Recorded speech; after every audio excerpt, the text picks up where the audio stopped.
Hello, everyone. Okie dokie. I think we should be pretty much, everyone should be here.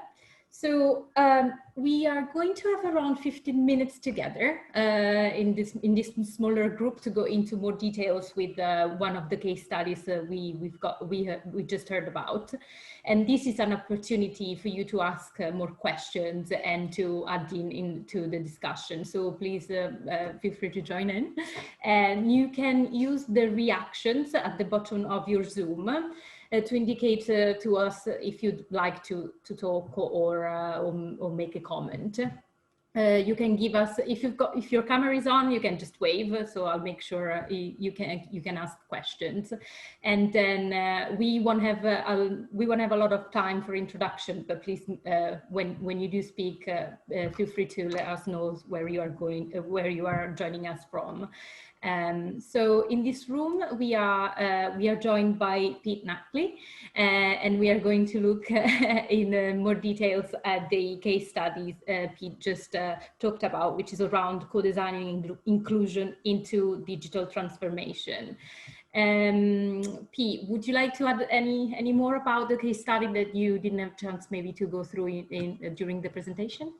Yeah, I guess just one quick story, if that's all right. So I think probably most people agree that co-design is the way forward for this type of stuff. Fingers crossed, we don't have to call it co-design moving forward, it's just kind of the normal way of doing it. But it can be done poorly as well. And my example is my sister-in-law. So she lives out in Wales and she has a daughter out in Wales. And the sun streams through her daughter's window of a morning, so her daughter won't sleep. So she spoke to the daughter and put blackout curtains up, right? Then the daughter said, it's too dark and I get a bit scared. So she put night lights around the bed. So then the night lights went on. And then her daughter said, but they're too light and I can't get to sleep. So she bought her a blindfold to sleep in. That's it being done poorly. That's just talking to people about what their wants are. Whereas what we need to do is to really delve in. And it's quite a sort of fine art, but delve into what needs are and figure out ways to, I guess, make solutions for people and with people. So it was just an example of, it's not just about talking to people, it's sort of scratching a bit below the surface, which I think everyone knows, but it's worth talking about. So, sorry, anyone? Any questions?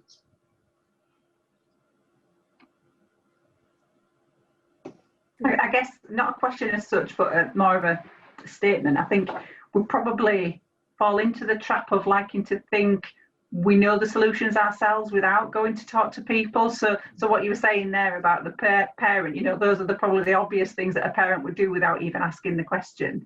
And I think we fall into that trap quite a lot because, you know, we are citizens ourselves, but we don't obviously cover every single possibility of how our citizens are. So it's just being mindful of the diversity of populations that we're dealing with and making sure that we're asking the relevant groups, not even just one group of people. And I think it is a struggle as to how do you get to the right level of people, well, not level of people, how do you get to the right people and knowing that you've hit the right people? I don't know if you've got any ideas on how you've covered things like that. So it's a great point. So I guess there's always someone more invisible than the people we talk to, right? So that's just a kind of given, and we need to constantly strive to get to those more invisible people. And their invisibility is our fault, not theirs, by the way. You know, they're the ones we step over at the train stations. They're there.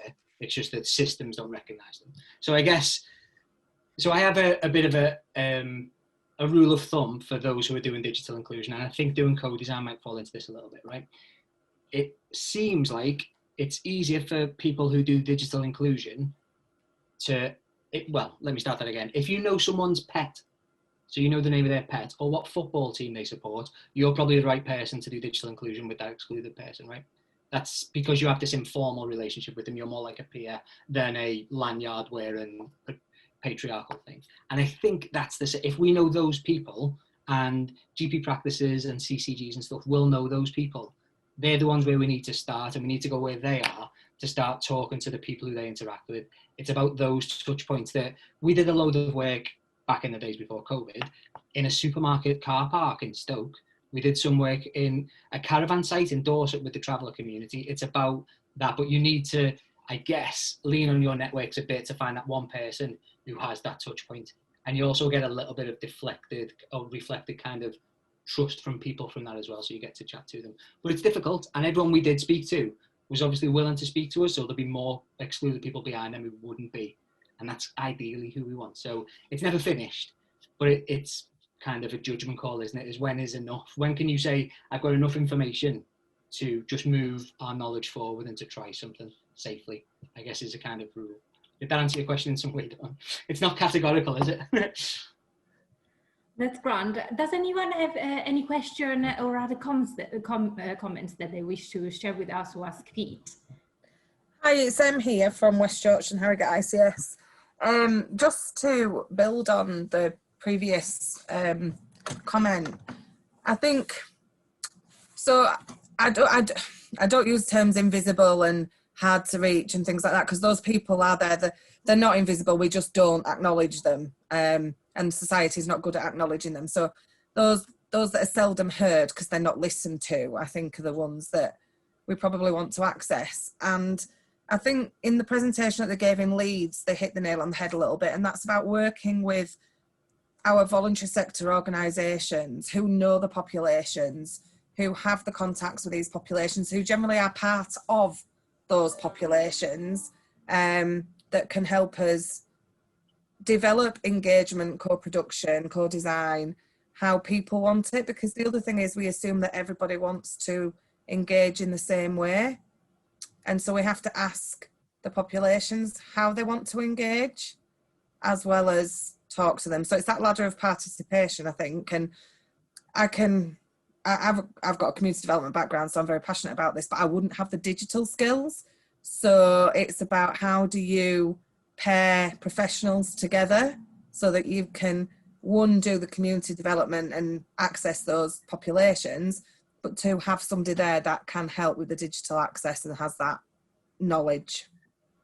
So I agree with everything you've just said. There's not really anything more I can add. The only one thing I would probably, about the digital and the community assets or the community people, one of the great advantages of you recognizing yourself in a community, someone who's embedded in the community, is they don't necessarily have to be an expert.